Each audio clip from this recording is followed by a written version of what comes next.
So let's talk about losing.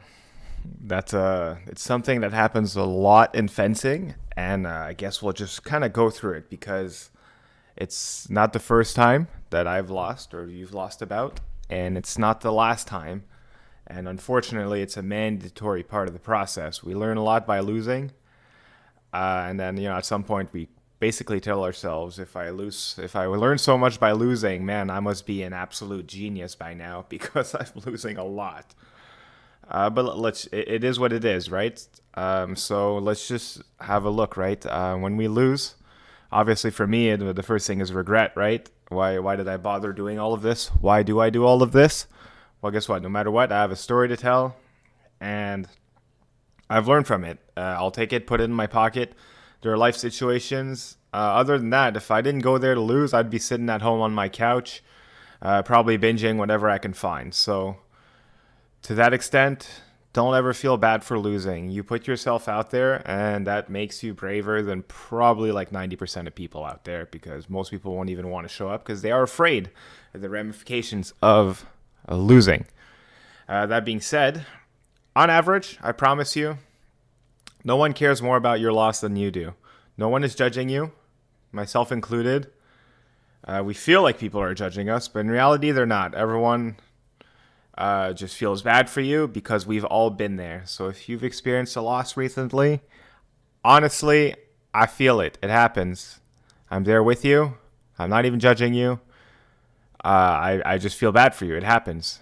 So we're all in the losses together. Don't worry. And then that being said, if you lost, it's that the lessons we take, they follow us forever. So I promise you, the next time I'm up with 13-9 or so, I will. I'll stay on the ball. I'll stay focused. So let's just recap this match. I started off super strong, super well, very confident, and then at the end I was just waiting for the double. So for all you guys, if you need to pick me up, this is it.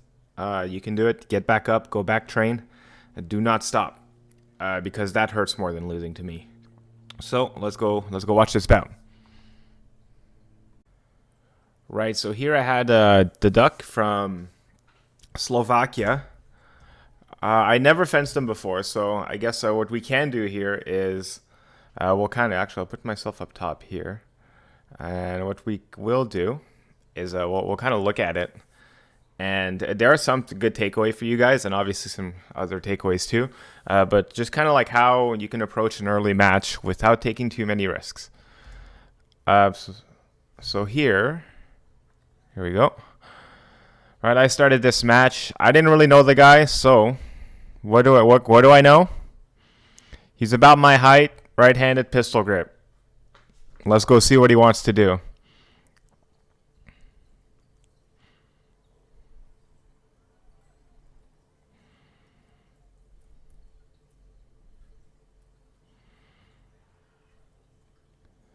Right, so right now, super far. I'm only looking at the hand. My mask legitimately had an issue there, which was unfortunate. Just like the strap came kind of loose, so I had to get that fixed. So early match, I'm only staying at the hand. He attacks out of distance. I get a free hit. We take those, right? So I'm just baiting.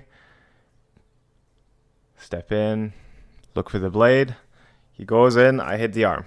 We take those. So I'm getting a little wild, relatively speaking, but I'm staying very far.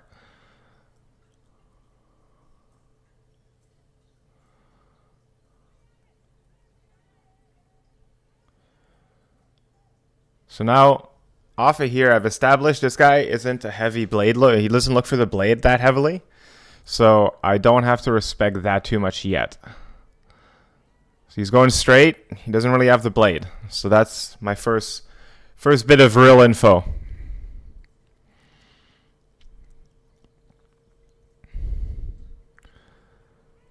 So from here, I'm thinking if he takes a big step, I can go in and close. Just go in with the tip. Right, you can see I'm kind of like my steps are a little bit more clean, a little smaller.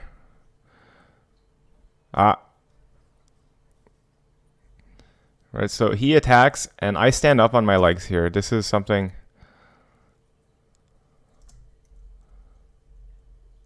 I don't really push, right? I just kind of lean back and nothing happens. I do a little tippy tap. So here, my first thought is I want to see this flush again. So I just start pushing.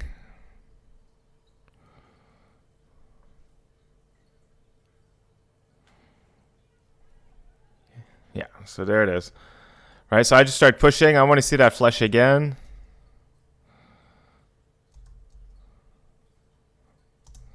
See, I'm only teasing the hand. And then he wants to get me on a flat-footed. I hit, go back. Kind of textbook. So here, yeah, we're off to a good start. I'm feeling his attack pretty well, so I'm not too nervous. Just feeling confident. So I'm seeing these big prep steps.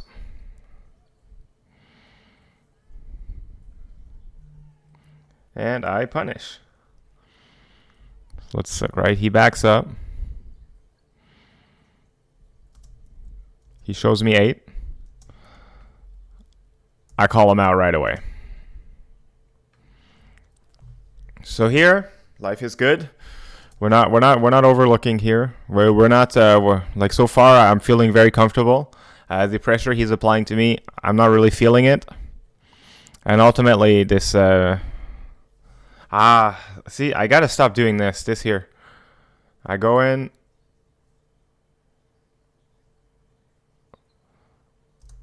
See, I bait the attack, but I stand up.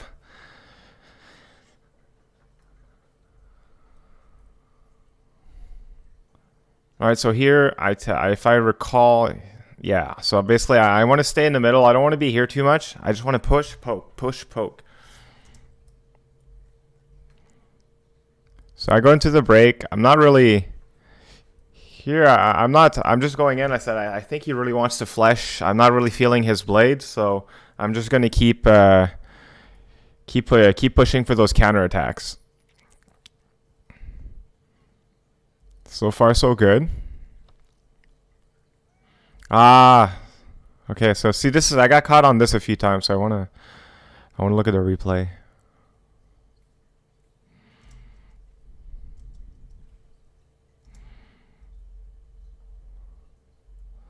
I see. It's less of a I need to hit and go back.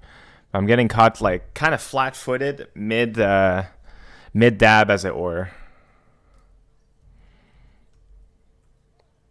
See here, granted, I do stand up a bit, I push on my back leg, but the reason this is at least a double, at least I go into it, right? I'm not just hovering back hoping for the fadeaway. I'm actively going in.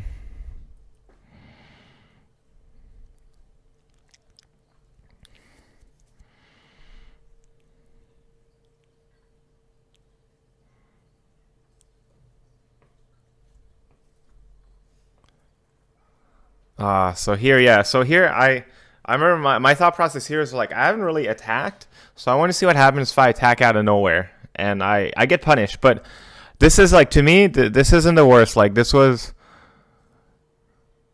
a self-inflicted wound kind of thing, but I did it for the science.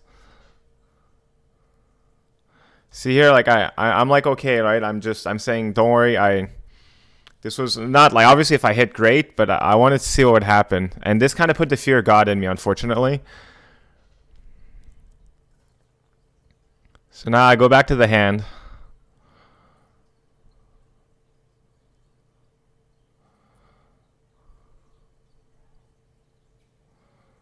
So here, he does launch his attack, but I make it a priority to just leave. So at least I made a priority to just leave the distance instead of just kind of stuck in half, mid dab, mid whatever. I make the priority is to leave.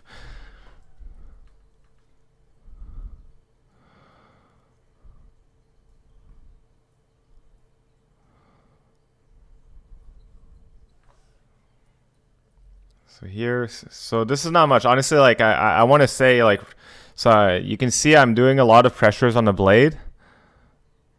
So I just want his hand to move, and as soon as he moves, I just kind of poke and leave.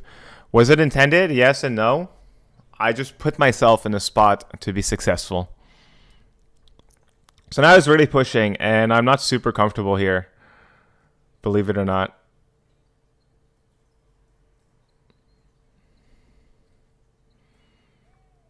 Yeah, see, like I'm not feeling right. I'm getting stuck. Like the distance is super close. Then he gets to pick his moment.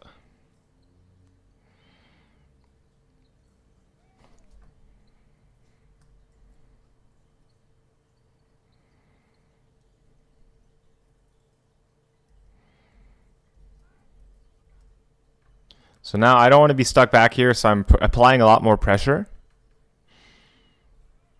So this is probably my favorite hit of the whole match. I was pressuring 4, and I wanted to look back for 4 with me. So I was just waiting for him, right? See, I see that here. I see it again. I just wanted to look back, and as soon as he extends, I flick it in.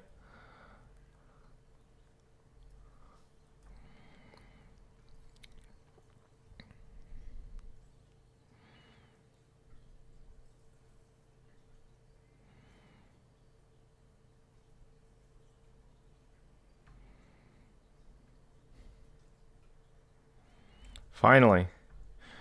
Right, so here, these are the ducks that I've been trying to get, right? Where I'm at the end, but at least, like, I'm ducking, right? So I bait, bait. See, it's, like, on my step. Like, it's on my step. I got him to go. So this is where things go a little sour.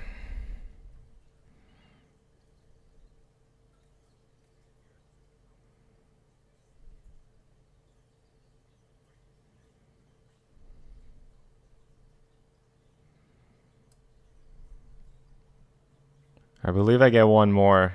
Relatively lucky parry. So actually, I don't even mind my rhythm here. So here, this is where my mental shift went super down. In my mind, I had won this. If you're watching this and I hear that you do this, I'm gonna throw you in fencing jail.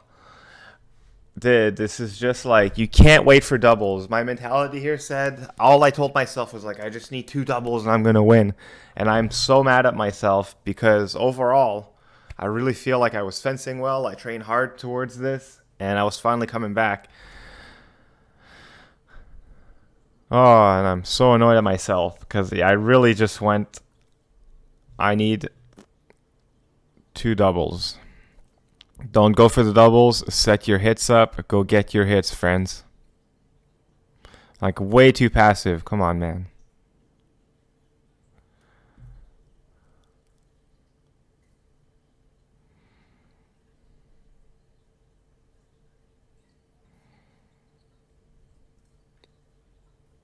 So compared to earlier, right? I'm not. Oh my god, you're being so passive. I hate you. So then here I'm a little panicked for some reason. I decided to try the old run and duck, and he calls me out hard. I think he flicks. Yeah, he just gets it. Again, super passive. You're just waiting for doubles. See, this is at least like at least.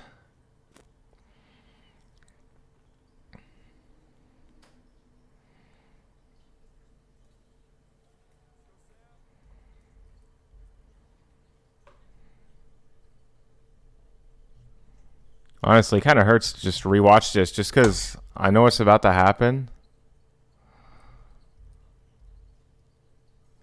I'm just waiting. I'm not doing much. But I specifically remember my thought process, and I'm so mad at myself for it.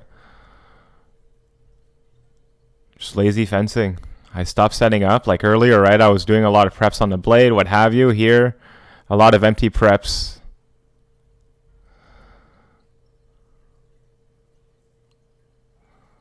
Again, that same dab, right? So a lot. And then here, again, I'm waiting. I'm not, man, just...